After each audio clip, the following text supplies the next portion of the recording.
Welcome students. Today we are going to take Advanced Grammar Part 4 and the topic will be Introduction to Narration or Speech. So we firstly begin with the background knowledge. So the speech, it describes whether the speaker is direct or it is indirect. In direct speech, the spoken statement is always highlighted in inverted commas, and in indirect speech it is removed and replaced with indirect conjunction that and with certain grammatical changes. For example, we have I like football, Emma said. The spoken part is highlighted within inverted commas, so it is direct speech. The speaker's speech is kept direct as it is, but in the second it has been made indirect. That means the statement of the speaker has been narrated. Emma said that she likes football. So here we see that we can omit. But in indirect, we should use that to avoid confusion. Now there are certain indirect changes we see and practice. There are certain adverbial changes. The adverbs change into indirect notion of adverb. Now changes into then, at that time. Today changes to yesterday, that day, or on Tuesday, like that. Yesterday, the day before or the previous day. Tomorrow, the next day or the following day. This week changes to that week or last week. Last year, the same way. The year before, the previous year. The next month, the month after, the following month, hour ago, an hour before, an hour earlier.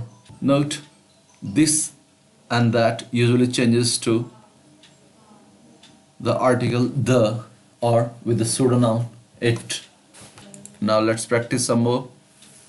Tenses in indirect speech. Certain changes. I feel ill. Kay said she felt ill. So present changes into past. One common rule we would consider here, that whatever is the tense in the direct, it changes into an indirect tense, that is past of the existing tense. So that is called an indirect past. We are crazy. You said I was crazy. We are losing. We thought we were losing. See, we have considered the introductory clause. I bought the shirt. He told us he had bought the shirt. So bought changes to had bought. We were having lunch. They said they had been having lunch. Past changes to past perfect had been. We do not change a past tense verb when it means something unreal. So in conditional or unreal notion of sentences, we do not change the past tense. So when we imagine or when we wish, things become unreal. We see here, I wish I had a dog. That means really he doesn't have, and he is something imagining. So this is an unreal, not factual. I wish I had a dog changes to my sister says she wishes she had a dog. It's time we went.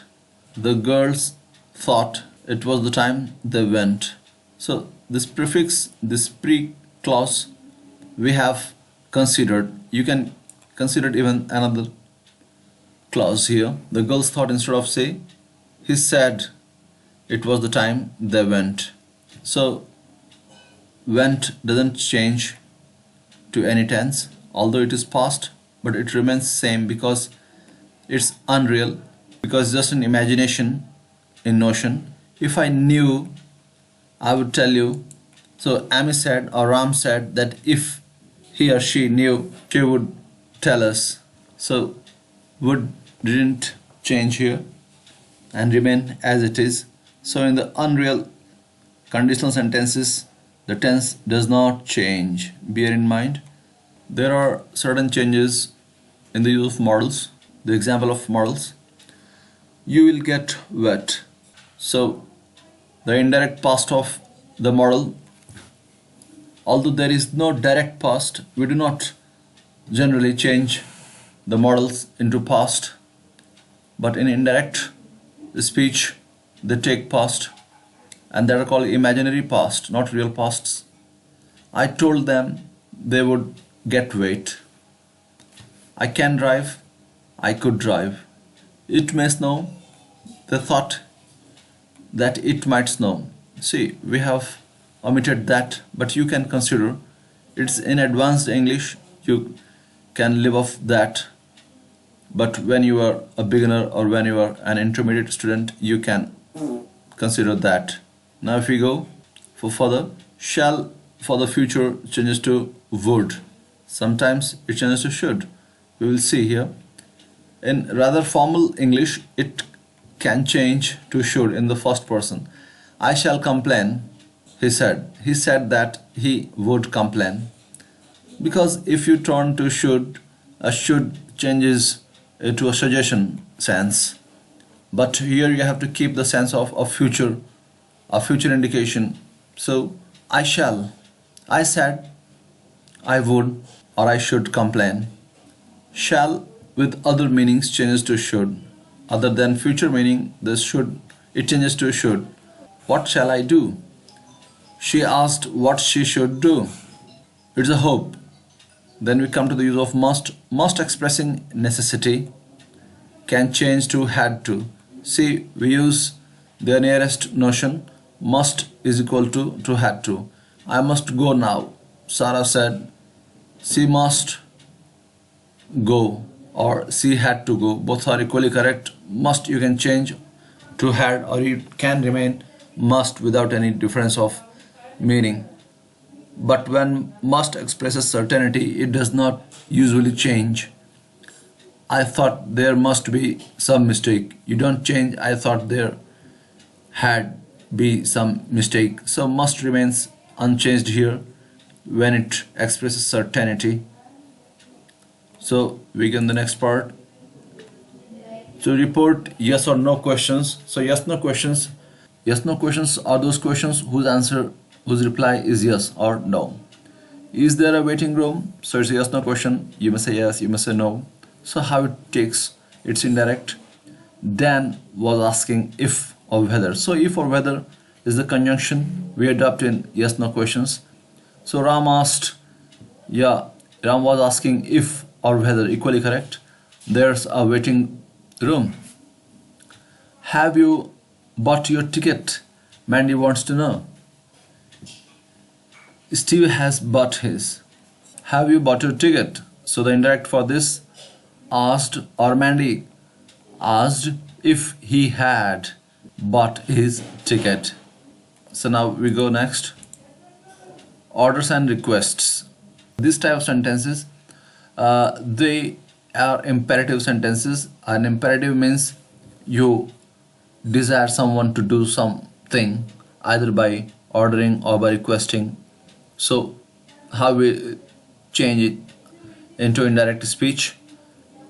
Could you help us? We asked Jam to help us. So could you help us is a request statement. Would you mind not smoking?